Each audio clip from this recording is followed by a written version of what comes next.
नमस्कार, योगितास किचन स्टोरीमध्ये आपलं मनापासून स्वागत आहे। आज आपण मस्त कुरकुरीत आणि चमचमीत पापलेट फ्राय बनवणार आहोत।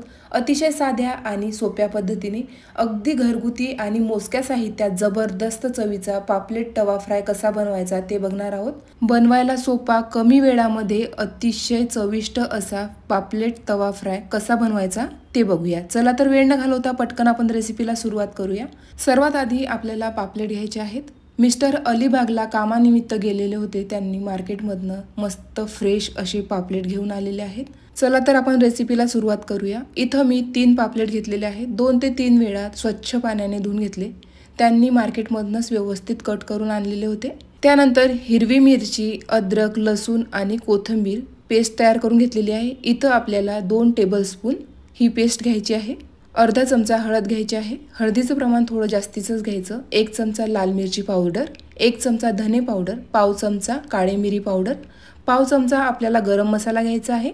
त्यानंतर चवीनुसार मीठ आणि 1 लिंबाचा रस घ्यायचा आहे। इथे तुम्ही चिंच किंवा कोकमचा सुद्धा वापर करू शकता। त्यानंतर चाट मसाला घ्यायचा आहे आणि थोडासा हिंग घ्यायचा आहे। त्यानंतर इथं मी 1 चमचा तेल घेणार आहे। हाताने आपल्याला सर्व साहित्य व्यवस्थित एकजीव करून घ्यायचं आहे आणि मस्त पेस्ट तयार करून घ्यायची आहे। इथं आपली पेस्ट तयार आहे। पापलेटला आपल्याला मस्त हाताने चोळून सर्व साइडने पेस्ट लावून घ्यायची आहे। जिथे आपण कट केलेलं आहे त्या भागांमध्ये सुद्धा पेस्ट लावायची आहे, म्हणजेच सर्व मसाले हे आतपर्यंत मुरतात आणि जबरदस्त चवीचं पापलेट फ्राय तयार होतं। तीनही पापलेटला पेस्ट लावून साधारण अर्धा ते 1 तास मुरवत ठेवायचं आहे। फ्रीजमध्ये किंवा फ्रीजच्या बाहेर सुद्धा तुम्ही ठेवू शकता। इथे तीनही फिशला मी व्यवस्थित पेस्ट लावून घेतलेली आहे। आता मी फिश मुरवत ठेवणार आहे। तोपर्यंत आपण कोटिंग तयार करूया। फिश फ्राय करण्याकरता आपल्याला रवा घ्यायचा आहे। इथं मी बारीक रवा घेतलेला आहे। शक्यतो बारीक रव्याचाच वापर करावा। जर तुमच्याकडे बारीक रवा नसेल तर मिक्सरला फिरवून घ्यायचा। त्यानंतर चवीनुसार थोडंसं मीठ घालायचं आहे, थोडीशी लाल मिरची पावडर, त्यानंतर थोडासा आपल्याला चाट मसाला घालायचा आहे।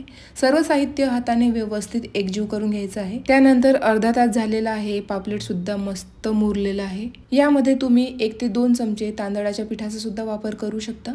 मात्र रव्यामध्ये जर आपण या पद्धतीने कोट करून घेतलं तर मस्त कुरकुरीत आणि चटपटीत असा हा फिश फ्राय तयार होतो। त्यानंतर 1 ते 2 वेळा आपल्याला रव्यामध्ये व्यवस्थित कोट करून घ्यायचा आहे। एक्स्ट्राचा जो रवा असतो तो आपल्याला काढून घ्यायचा आहे। इथं मी पॅनमध्ये आधीच कडकडीत तेल गरम करून घेतलं, त्यामध्ये आपल्याला पापलेट घालायचे आहे। लक्षात असू द्या, जेव्हा आपण पापलेट तवा फ्राय करतो तेव्हा तेल हे कडकडीत गरम असायला हवं। दोन्हीही पापलेट व्यवस्थित कोट करून आपण तव्यामध्ये घातलेले आहेत। तुम्ही बघू शकता जबरदस्त कोटिंग त्याला बसलेलं आहे। त्यानंतर एका साइडने 3 ते 4 मिनिट झाल्यानंतर आपल्याला पापलेट पलटून घ्यायचे आहे। दुसऱ्या साइडने सुद्धा आपल्याला 3 ते 4 मिनिट पापलेट व्यवस्थित फ्राय करून घ्यायचे आहेत।